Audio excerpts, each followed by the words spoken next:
Welcome back, everybody, into Bills Chat Live here every Wednesday night, talking Buffalo Bills football. I am Josh McCarty. With me, as always, is Luka.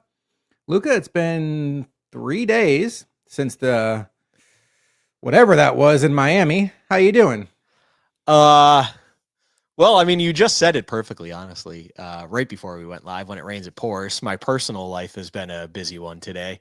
Just, Hmm. the classic homeowner stuff that likes to rear its ugly head in most opportune moments. So I've been dealing with that. And, obviously the start to the week wasn't great, for fandom reasons and that kind of stuff. So all in all, I'm happy to be sitting here relaxing a little bit as we do our weekly live show because what led to this moment was definitely keeping me busy. And we'll just have to we'll keep it at that. So I don't have to get into too much detail, but overall, happy to be here, Josh. And I'm honestly ready. Like, I hope this Bills team is to look forward to the next game rather than dwell on the past and what the hell took place in Miami just a few days ago.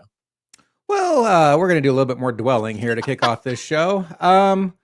Luka, what's your confidence level in this team right now? Tweeted out earlier this week that however the Bills respond to this loss in Miami will not only define their season, but could ultimately define Sean McDermott and Brandon Beane's tenure as Bills GM and head coach, respectfully.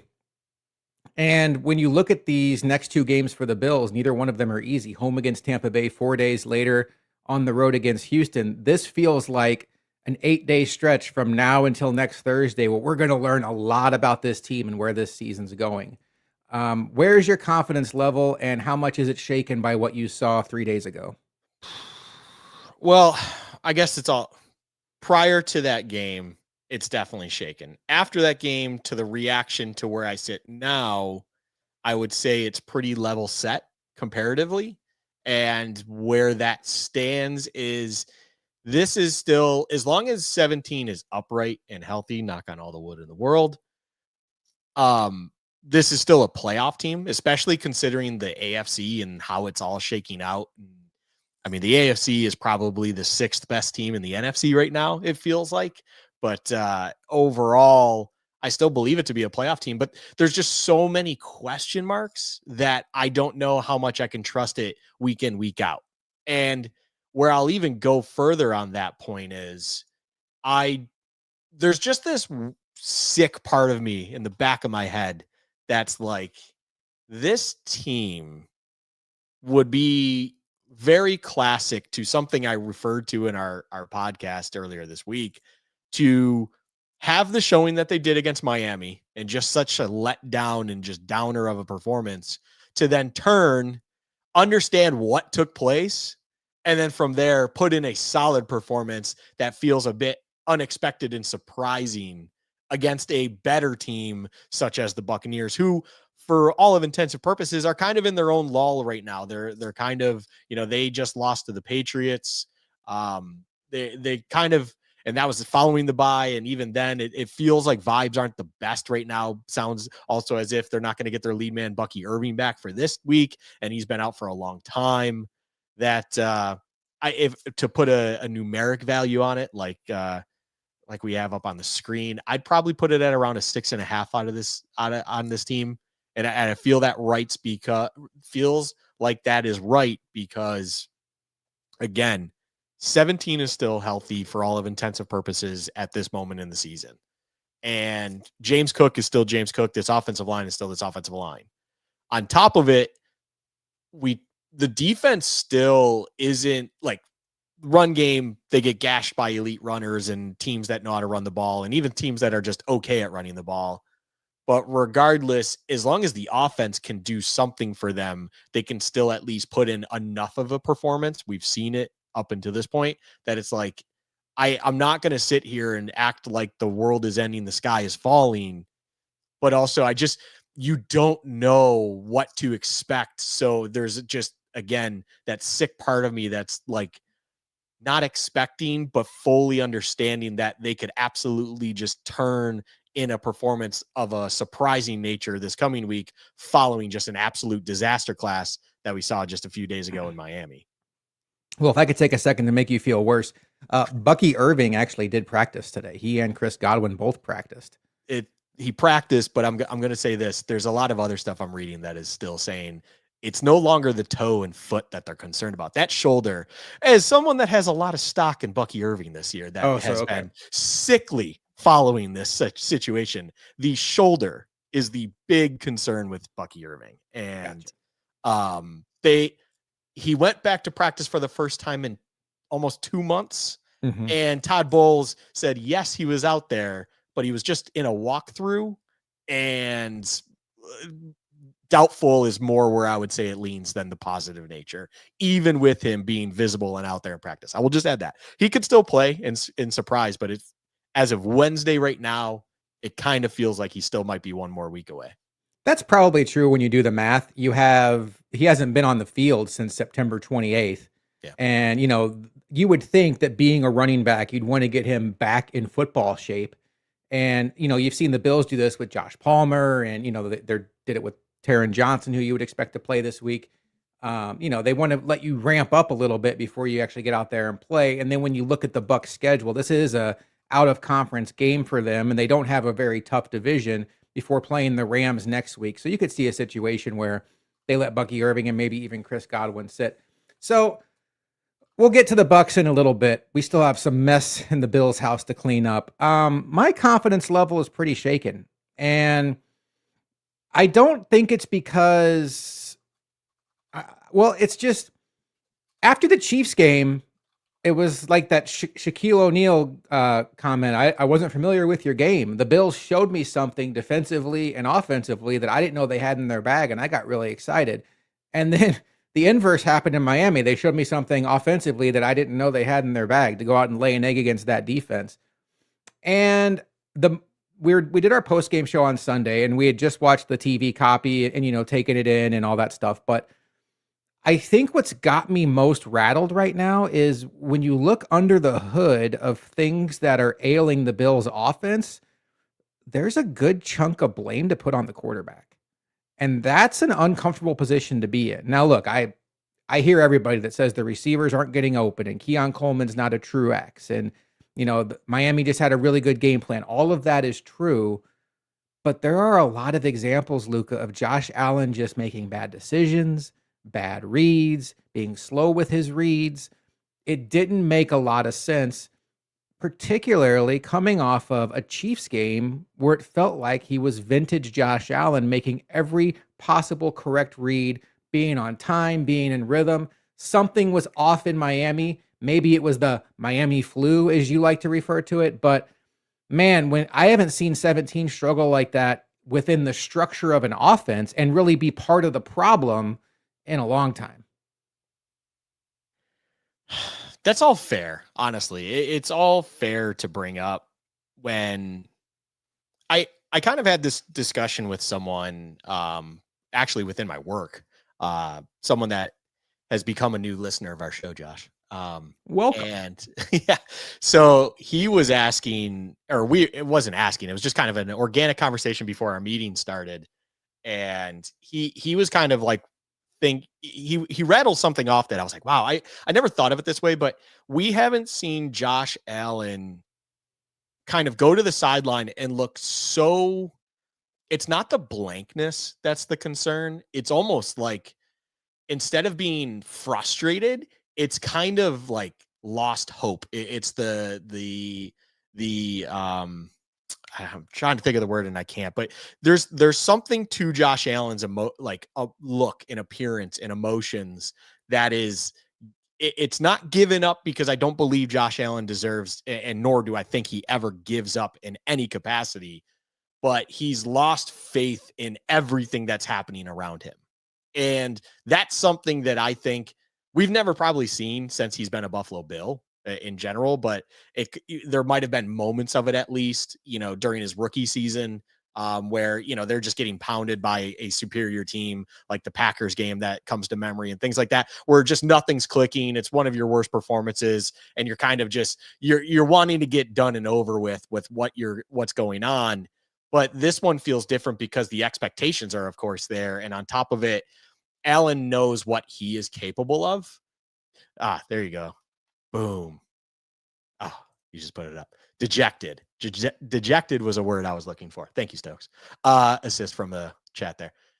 It's dejected to almost a given up level. And I think the credit or the cause of that stems to just quite literally everything around him equally. Lack of talent at the perimeter, play calling and offensive coordinator kind of responsibility, just game management, even from the coaching staff in general.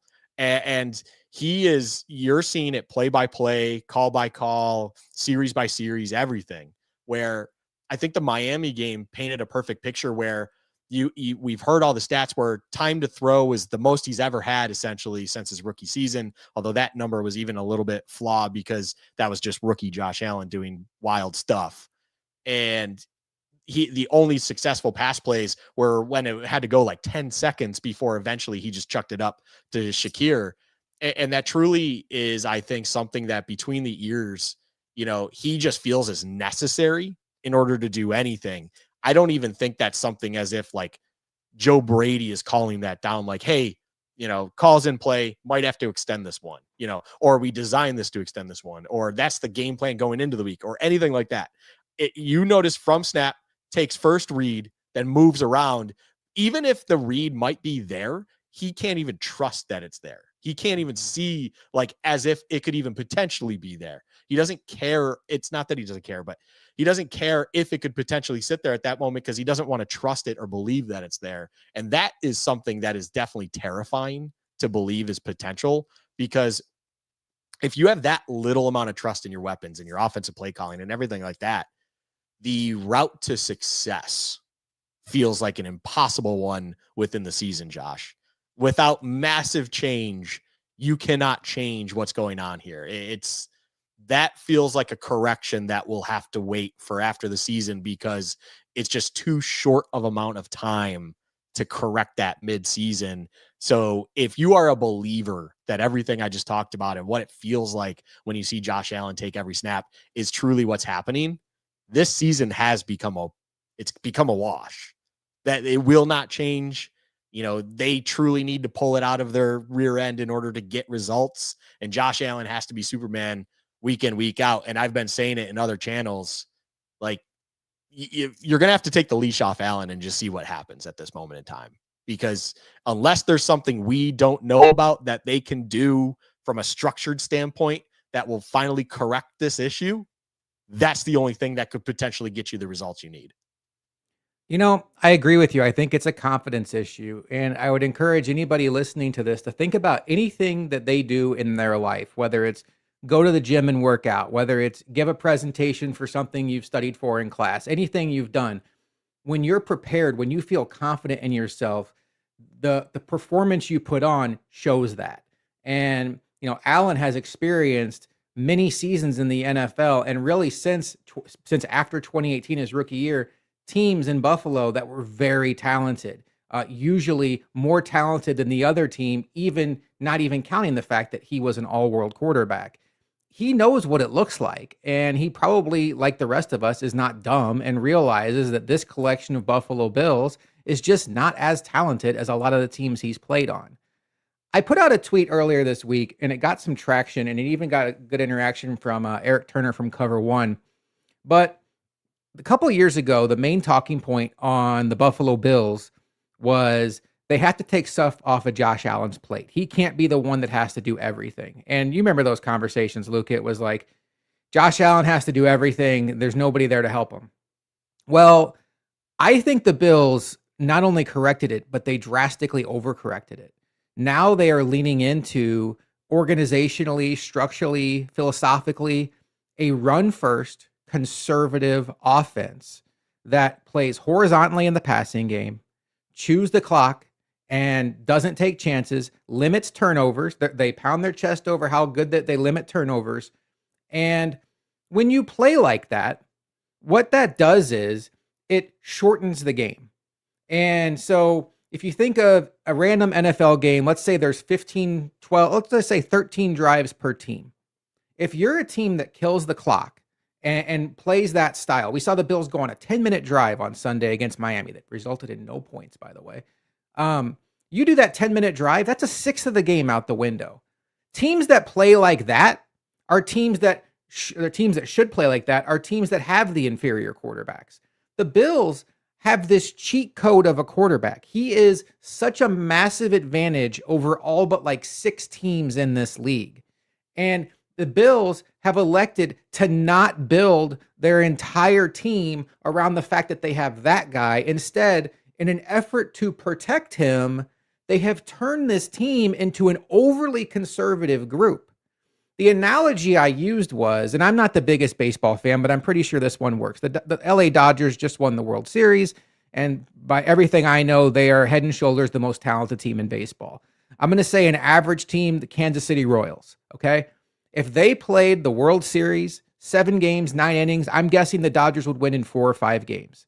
But if you asked a Royals fan, or if they agreed to play a 1-game, 3-inning game, the Royals would sign up for that in a heartbeat because you're inviting fluke, you're inviting variance. The smaller the sample size of offensive drives, when you take the amount of drives you get from like 15 a game and shrink it down to 10, that's less opportunity to show your all-world quarterback off. Now, when you have a situation where he makes a bad read and throws an interception in the end zone, that's magnified.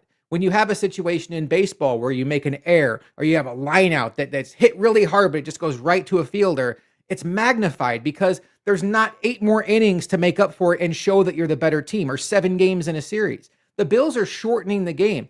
They are a team with a Lamborghini all-world quarterback, and they have built their entire roster and their entire philosophy to play like an underdog.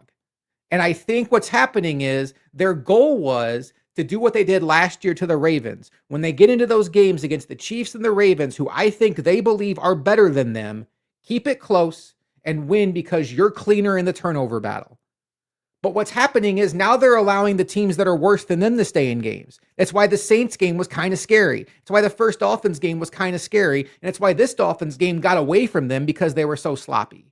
So I think that this is an organizational failure from the way they've built this team. And I think no matter how this season ends, Luka, they need to take a deep look at what they have at quarterback and how they should build this entire team. And even to emphasize everything you said, which feels so spot on and on the number, is teams that design themselves to shorten the game and, reduce the room for error, but also allow you to kind of capitalize on opportunities whenever they present themselves.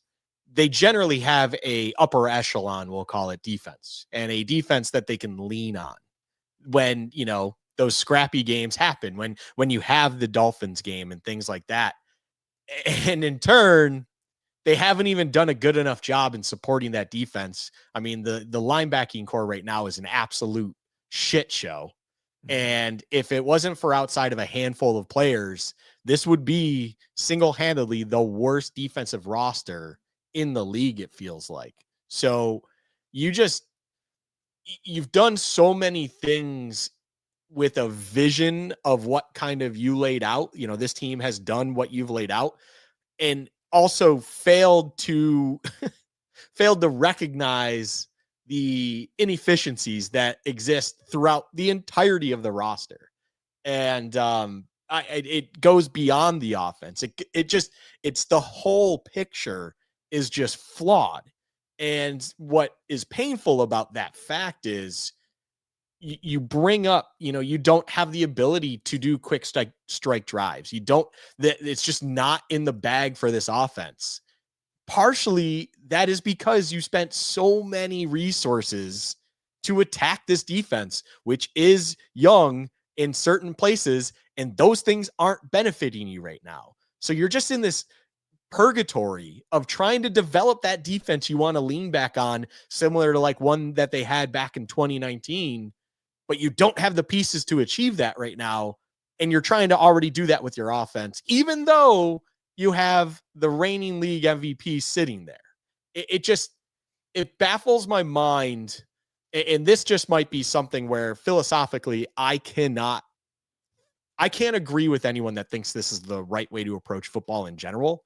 If anyone understands how I like to just watch and spectate and enjoy, or even, when it comes to gaming, like play call, I will do a 10-yard, I'm all for efficient drives, but every once in a while, you need to be able to just hit big plays. You need to have design and capabilities of creating a quick score and creating opportunities and achieving those things, because Josh, there's the one thing that truly feels like it's also missing is that threat factor. And you can point to talent being not there, but defenses and teams understand that truly, even with an MVP quarterback, there's nothing to be worried about and scared of, because you're not going to see anything designed that could potentially take you over the top. You're not going to see anything where it's even Josh Allen showing that it is capable to throw the ball that far or do anything and hit you for chunk plays. It is simply, we live in our own little world, and you just have to stop this. If you're capable of stopping this, it's going to be a short, ugly game. And hopefully, fingers crossed, we can stop you on defense. Like, that won't work. It's not sustainable. It's a disaster of a thought process to not at least have 1-2 things in your bag of tricks, we'll call it, not literally trick plays for what it's worth, but just things that at least present themselves to teams as a quick score, deep threat, anything of that umbrella that at least makes teams respect that capability of you.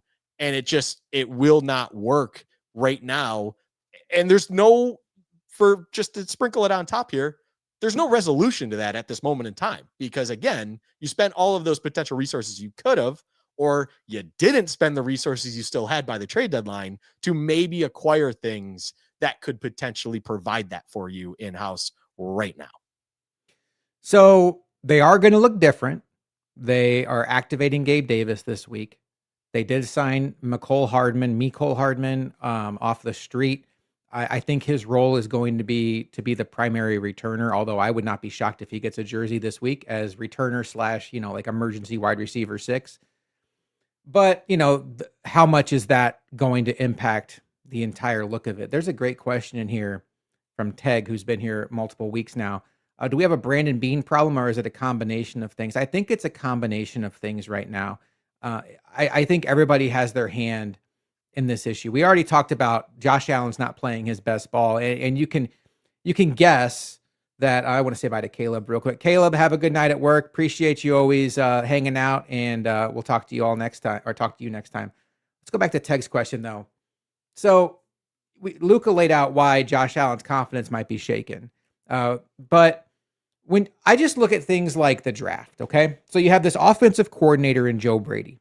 Evan Silva from Establish the Run says he has it on good authority that Joe Brady pounded the table for Ray Davis last year. Pounded the table. This is a perfect guy for what I want to do. Ray Davis has 24 carries this year and is averaging less than 2 yards per carry. And the reason for that is the Bills want to be a zone running team, and he's a fish out of water in a zone running team. I'm not at all saying that Ray Davis should be getting more carries than James Cook, or making it even remotely close. But the fact that you pound the table for this kid last year and now you have no use for him on game day is astounding. The next example I want to give is Keon Coleman was the 32nd overall pick in the draft, selected by Brandon Beane. And then you have Joe Brady telling the CBS broadcast crew this weekend that it's his fault that Keon Coleman hasn't been producing because he's not using him properly. I don't know who's more at fault there, but when you have a general manager who takes a running back because you tell him to, and he trusts in you, and now they're a year later, less than a year later, he has no use for him.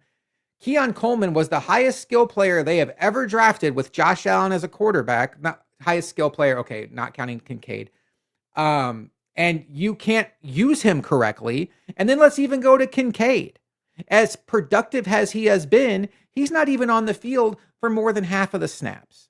So there's a disconnect between the person picking the talent and the person who's supposed to make the talent work. The chef is not on the same page as the person doing the grocery shopping. And by the way, Curtis Samuel got $24 million last year, in large part because Joe Brady had familiarity with him from Carolina, Luka. And so far, he's been a $24 million gadget guy. So I think there's a disconnect. I don't know whose fault it is, but I do know that this mix right now of Brandon Beane drafting players for Joe Brady to make the best environment for Josh Allen is not working. I'd love to believe that Joe Brady's word isn't perceived as gospel as to what he wants talent-wise in this house. It kind of even goes to the point of Keon Coleman and how Josh Allen went to bat and said, "That's the guy I want." I love a quarterback that wants guys and believes in guys and things like that. I'd also love if that wasn't like, hey, that's now who we'll draft around and create our plan around and stuff, because you should have a team of individuals whose sole purpose is to rank and evaluate talent.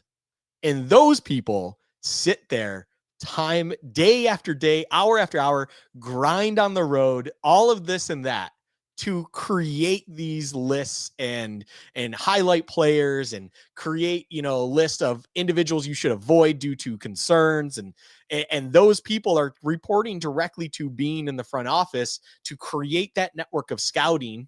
If you didn't understand what I was talking about already at this point, it's like those are the people who are solely thinking of that. And then it's supposed to be Bean as the singular piece of conduit to be like, hey, this is who we're looking at. Just tell me what you think about these guys.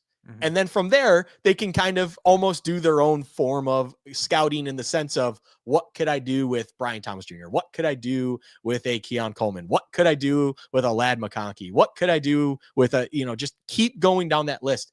And then provide that as if like you don't go a yes, no, no, yes, yes, no. Like just what can you do with it? That feels like a healthy way to handle talent evaluation. And then also after you've gotten to that point where you see who you like and don't, to create kind of like the flip a coin result. Hey, Allen, these are kind of a couple of the guys we're looking at. If it comes down to it, push comes to shove, both are on the table. All three are on the table. Who would you prefer? Like that's the kind of scenario. And even then, all you're doing is taking in that data. And then it's on the job of the GM and the scouts to just do what they believe is in the best interest and who is the most talented, ready to go player when it comes to fitting in with everything that's going on. They should be making that call. The offensive coordinator shouldn't, the quarterback shouldn't, none of that. Head coach can have a little bit say. He is the man who needs to lead the individual. So that input is a little bit different and more important in my opinion, but even an offensive coordinator should have minimal say in my opinion when it comes to that. He should understand what's out there and then maybe provide just his own 2 cents on it, but that shouldn't be viewed at anything more than that. It should just be input of data to understand what he sees, what he likes, what he dislikes. But then again, even if the player has things he dislikes, he needs to try to make it work. And even in a better place, he understands then what he needs to do with them as soon as they get in his hands. So from there, when I hear an offensive coordinator saying, I don't know what to do with this guy, or I'm using this guy wrong. Well, why have you been doing that for so long? Why are we sitting here at week 10, week 11, and you're finally recognizing I'm not putting Keon Coleman in his best place to succeed?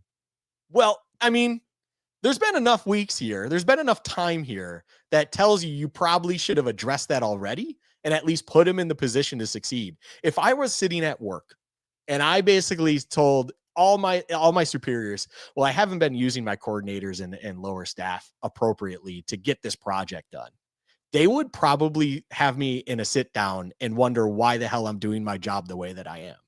And why am I wasting time? And why am I doing all these things? And my job would be on the line because of it. That's what it feels like here right now for Joe Brady. It's like your job is to do with as best as possible on the offensive side and design things and put players in positions to succeed so that this team and offense can succeed week in, week out. If you're openly admitting that you're not doing that with players, and then the end result is this awful, awful product that you're putting out every week, there are massive question marks that should be answered for, because it feels like those corrections should have come 2 months ago, 3 months ago, whatever it was. It should have been recognized even after, let's say, Keon Coleman's rookie season. That should have been recognized. It's like, okay, we got a plan of attack this offseason. We know where we need to put him in a position to succeed. Hey, we're going to make him a big slot. We're going to use him in certain packages that will allow him to excel, in bunches tight in the slot that'll create that space for him, because he cannot do it himself.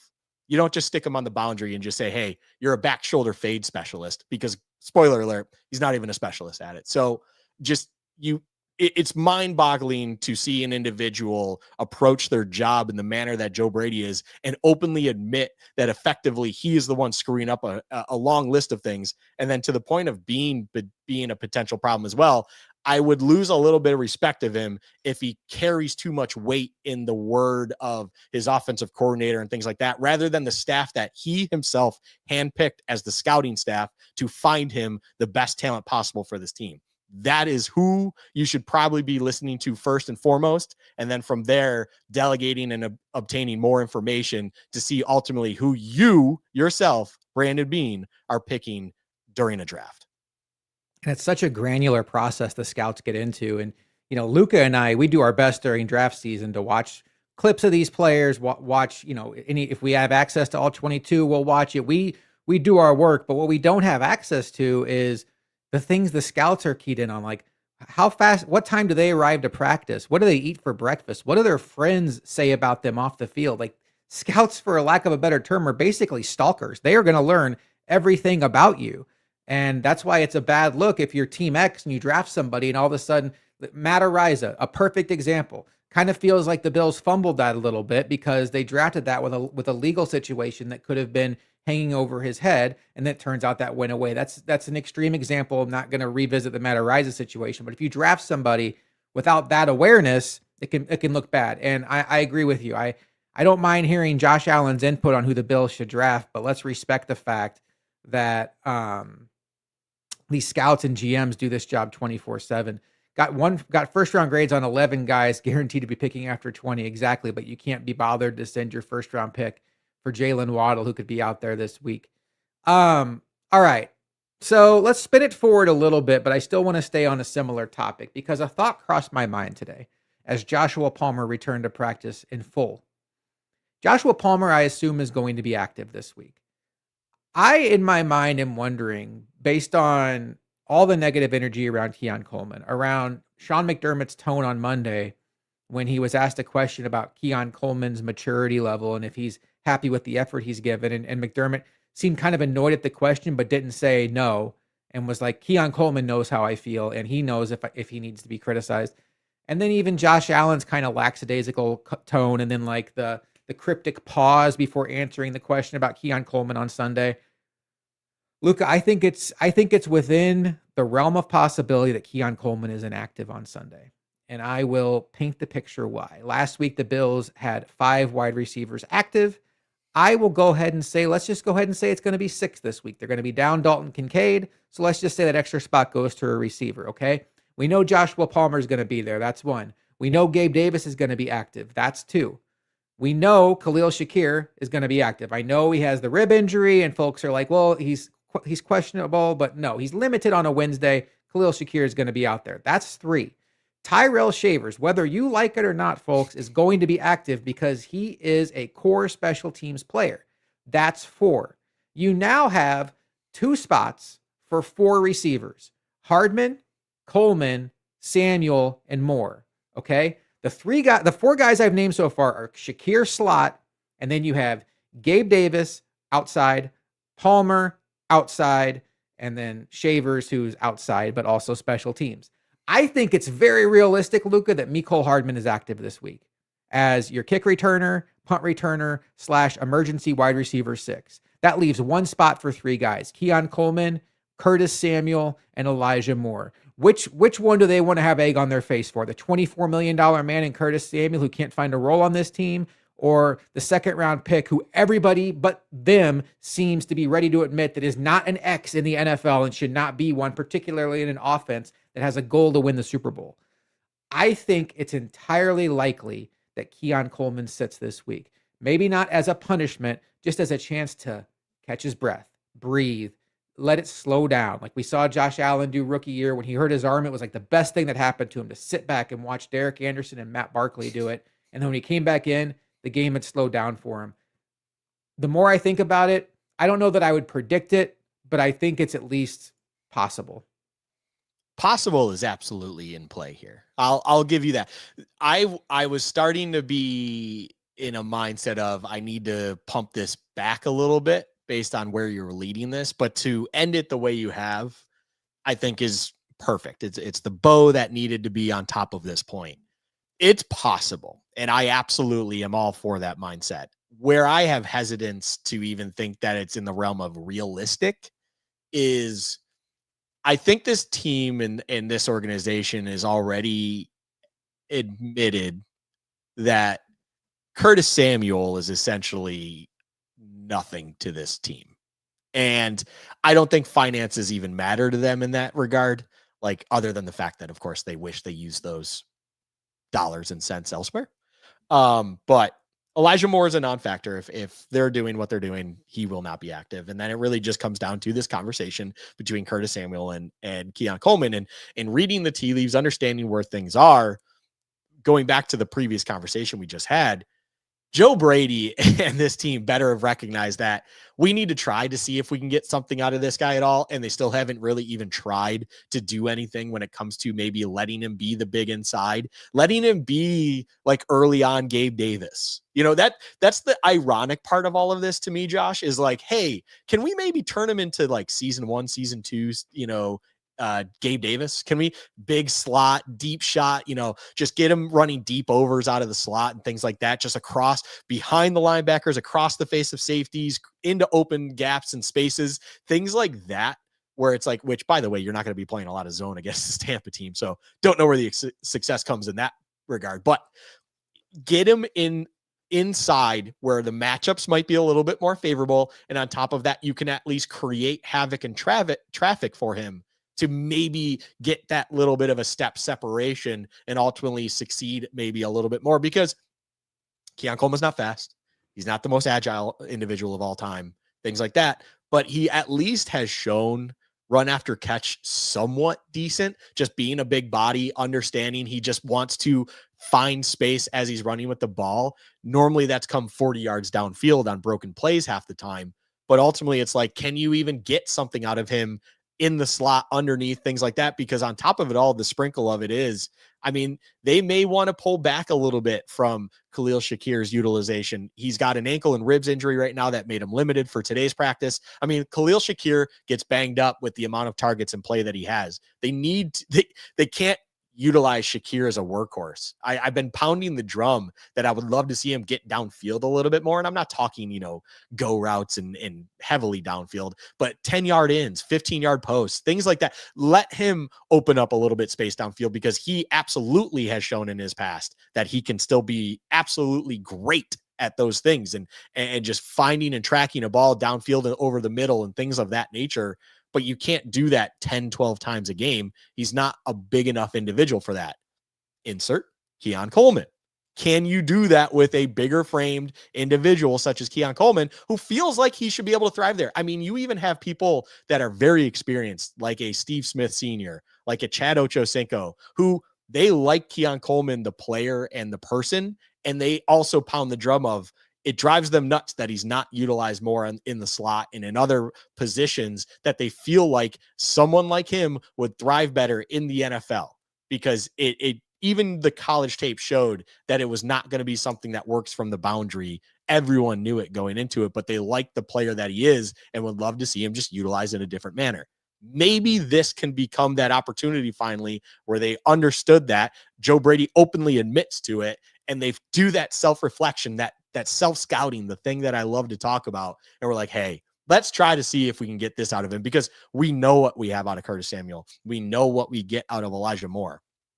We still fully don't understand what we get out of a Keon Coleman, and everything sounds and feels like he's not good enough, but we still haven't tried this. We still haven't utilized him this way yet. And if you can get like early season-ish Gabe Davis like performance out of Keon Coleman, I think all of us in total would have a much different idea and thought of who Keon Coleman is, both as a player for this team and what he could potentially be down the road, because then maybe you could even learn from your mistake of trying to convert Gabe Davis into a complete boundary receiver and just go, hey, we're going to fine tune you as this big inside slot guy. And next thing you know, that could potentially be an answer to opening things up a little bit and creating more separation, both for him and this offense, to be more productive down the field and ultimately, get them off the schneid that they currently reside. One thing that makes it difficult to do what I said is the fact that Mecole Hardman and Gabe Davis are both on the practice squad, and you would essentially be using both of your practice squad call-ups on wide receiver. We know Gabe Davis is going to be up this week. Cover One reported it there as tight with Gabe Davis as it gets. When it comes to Gabe Davis, I take Cover One's word as basically coming directly from him. Let's talk about this opponent, Luka. Baker Mayfield, Josh Allen took some fun jabs at each other in the media today. It was all in fun. Baker Mayfield talked about how Josh Allen is so awkwardly tall that he has to talk to him on a walkie-talkie just to make him hear him, and said that he has to wear gloves on his hands because he has small hands, even though he's so freakishly tall. And Josh Allen laughed and said Baker Mayfield is the kind of guy who wears two gloves when he plays golf. But it's amazing that both these guys are either 30 or staring down 30. It feels like, not that long ago that we watched this draft class, and now, four of these guys are like some of the faces of the league. How much does this Tampa Bay team scare you? They started the season off pretty hot. They seem like the Bills to just have an issue right now with keeping their guys healthy. Mike Evans isn't healthy. We talked about Bucky Irving. Chris Godwin has been healthy for a few games this season, but even when healthy, not the same player. They drafted an absolute stud in Emeka Egbuka in the draft, but he's kind of a one-man show out there when it comes to their receiving group. How scary is this team? How much of a threat are they to the Bills? And let's specifically talk about them offensively. How much of a handful are they going to be for a Bills team? And let's assume that the Bills are about as fully formed as possible on defense, meaning Christian Benford's back. Egbuka is definitely going to be a problem. I mean, what's funny about the Bucs is if they didn't bookend receiver draft picks in this past year's draft, they would be in a world of trouble right now. Egbuka, funny how that works. Egbuka in the first round. Someone I believe close to us might have said that Egbuka by far was the most pro-ready receiver they had seen in this draft class, and therefore they liked them the most out of this draft class. I don't know who it was. Generally someone that's got a good finger on, receivers in draft, stuff like that. Pat on the back. But then from there, they also drafted Tez Johnson in the 7th round. And Tez has become kind of this diamond in the rough for them. He's been a very reliable target. The smallest, slightest of frame individual I think I've ever seen in the NFL at the wide receiver position. You know where he is, not because of his number, but because you just look for the sticks of legs and arms. That is number 15, Tez Johnson. And he's still making plays. He's making contested plays, everything like that. Even without Mike Evans and Chris Godwin as the shell of himself, understandably, because of the injury he's still coming off of and recovering from, they are able to still kind of tread water and even more so create plays and opportunities with these guys currently in place, like Buka, Johnson, and then Sterling Shepard is honestly just a nice guy for Baker Mayfield. There's a chemistry there that goes as far back as college, of course, at Oklahoma. Where I think I fall short on me being truly terrified of them is if Bucky Irving is not playing. I love Rachaad White when it comes to being an ASU alum. He is not the most dynamic, threatening backfield person in the NFL. If I had to put a threat meter on starting running backs currently in the NFL, and let's say Rachaad White is in that mix, I'd put him anywhere between 28 and 34. There's 32 starting running backs in this league. There's a reason I went down to 34. He is, a reliable guy back there, someone that any quarterback can trust, both in pass pro and as a weapon. But realistically, it's like he's not going to gash you. No matter how good the blocking is in front of him, which could be decent, but also at the same time, it feels like the offensive line has been lacking a little bit. They were dealing with injuries early in the season, and it's kind of been taped together. But outside of Tristan Wirfs, it hasn't been too great, I believe, up front. You're not going to be getting gashed on the ground by this team. It's going to take Baker in the passing game to ultimately get you. And that's where, I mean, they're still going to get their running because our defense just doesn't understand run fits or anything when it comes to run defending at this moment in time. But it's manageable enough. It's not Devon Achane. It's not Bijan Robinson. It's not even a Breece Hall. It's potentially not Bucky Irving. Bucky Irving changes that formula a lot if he plays. But if it's no Bucky Irving, I would say this offense scares me. We'll give it a 5.5 to 6 out of 10. I respect the hell out of Baker. Baker was my favorite quarterback in the 2018 draft class for a reason. I still love everything about him, both as a person, as a player. I love him so much. Not more than Josh Allen. Things of that nature naturally, but I love Egbuka. I love Tez Johnson, especially considering where he was taken and then what he's doing. And I think the passing game in general can be very good. I will say the matchup between Wirfs and Bosa in this game is going to be must watch, in my opinion. That is two very good players at their positions equally, and they're probably going to be matched up on each other a lot. I very much look forward to seeing who wins that battle, because even with all the defensive issues, Josh, Bosa's still been very good week in, week out. He's been doing his job. That it's one of those things where when the Bucs have to lean on that pass game, that is absolutely the matchup to watch to see who ultimately can come away with the win, because you're going to have to get to Baker at some point. And Baker's absolutely capable of making off script plays with this offense. And the one thing they have that the Bills don't have are receivers that can inevitably get themselves open for their quarterback. So, it will be interesting. I'm a little threatened by them, but I would say I'd be a lot more threatened if I understood Bucky being closer to 100% than he currently is. Yeah, and then Mike Evans is just fantastic, and if he was healthy, I think it'd be a different ball game too. This is definitely a challenge. Their defense is going to be tough. Question in the chat here: Benford status for Sunday. He practiced today on a limited basis. I'd say optimistic he plays, but we'll see what the week holds. I got to take a quick time out, Luka, to say hi to my daughter who's watching. She texted me and said, "Say hi on the podcast and let everybody in chat know that Lily's watching." So hi, Lily. I love you. And Luka, this is just for her. I can't believe I'm about to do this. If the Bills were to go on a 4-game losing streak, they would be 6-7. 6-7. Have you caught on to the 6-7 thing yet? You don't. It's so bad. It's so bad. Don't. I love my daughter, and that's why I did that. All right. Let's spin it around on defense. One of my all-time favorite Bills is Antoine Winfield. His son plays for the Bucs, and he is fantastic. He's a safety. They don't have, outside of Vita Vea, though, they don't have like they're kind of like the Bills. The sum is better than individuals. Vita Vea is a stud. Antoine Winfield is a stud. But otherwise, there's nobody on that defense that just really scares you. Yeah. Jamel Dean. He has been phenomenal this year. I believe, you take all of these things with a grain of salt.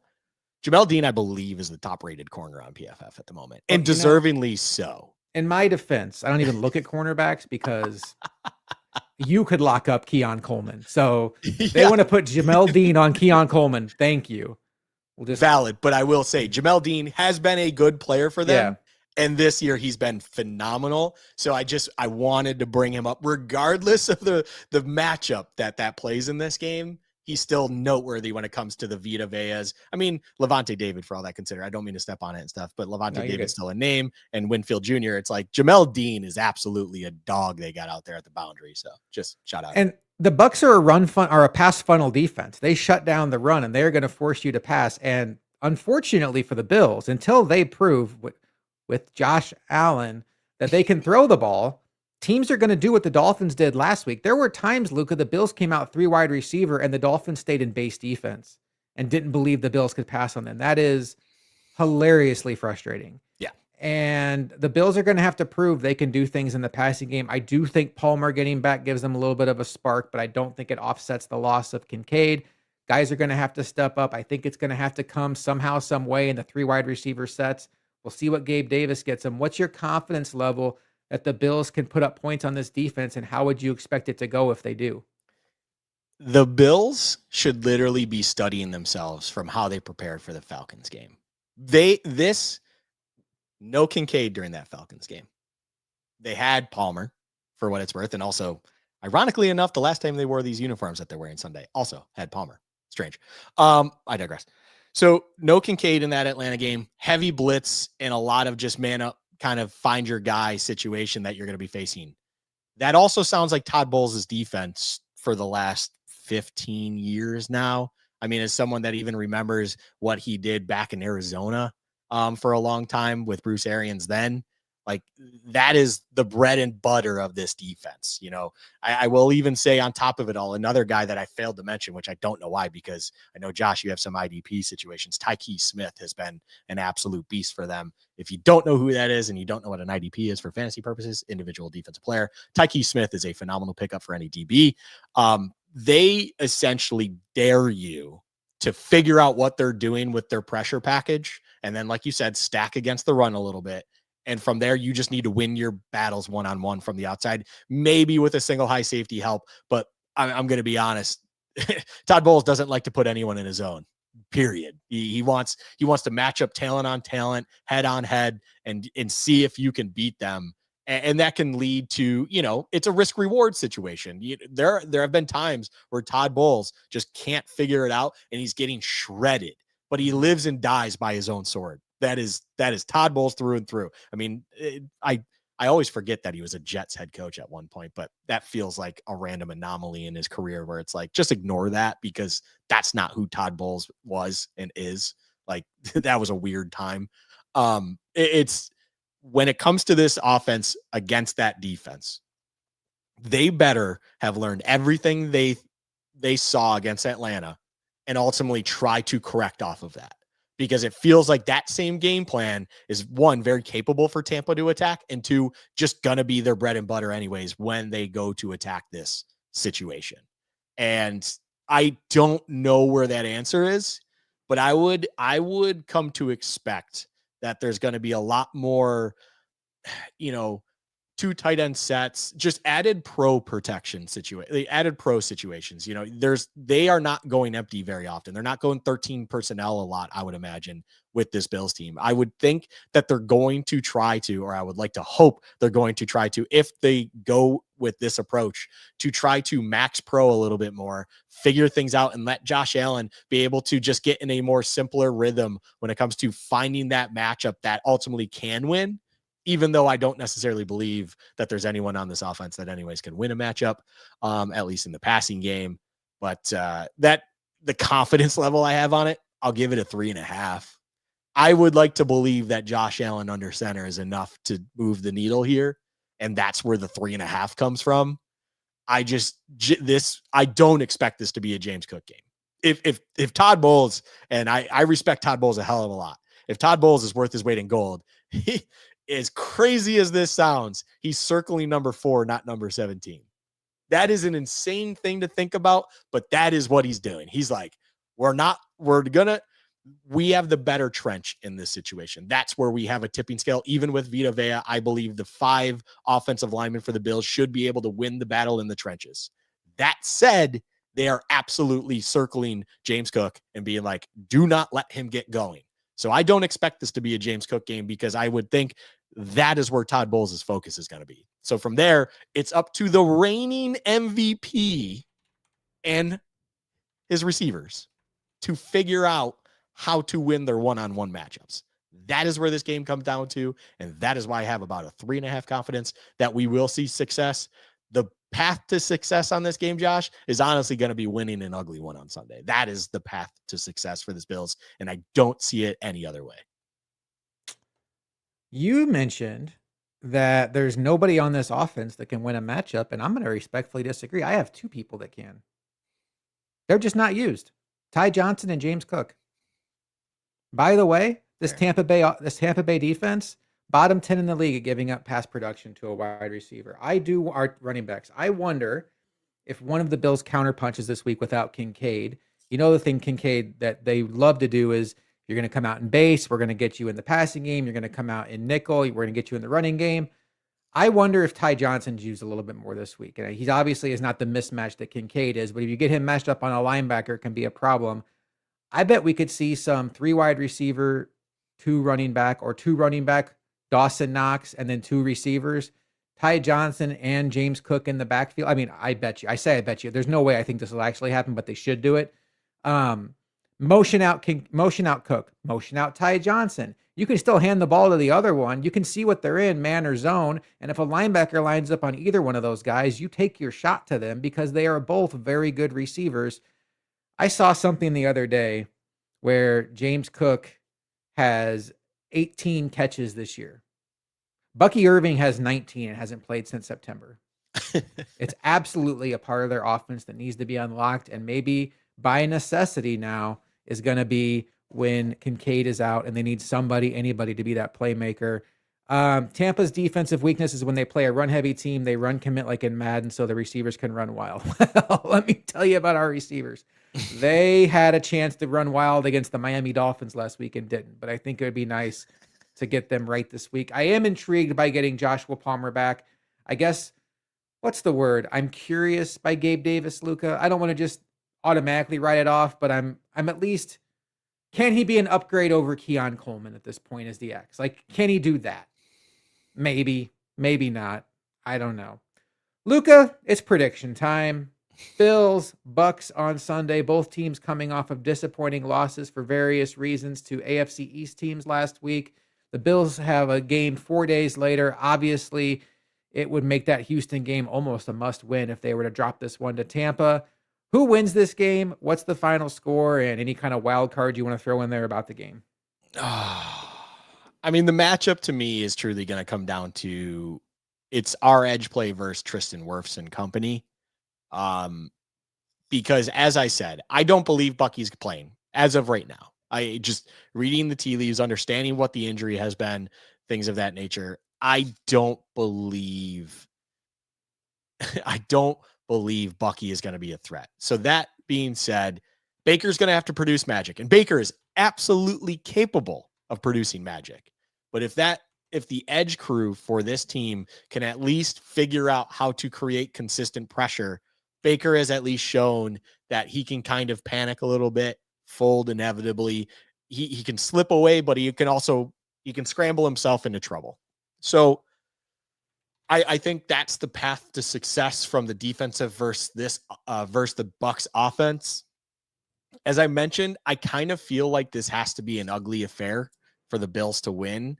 I just think if you get in a shootout, the weapons are not there for the Bills comparatively.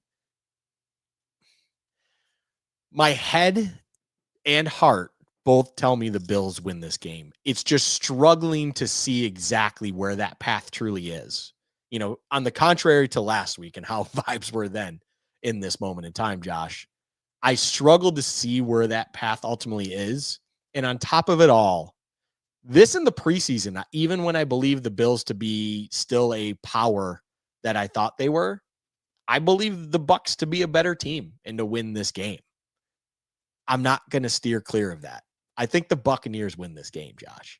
And I think there's going to be some issues because I think the Bucs are in a situation where I know everything that's said about their defense, and it's like, hey, you got to win your one-on-one matchups and things can get right. What in the world? You brought up the halfbacks.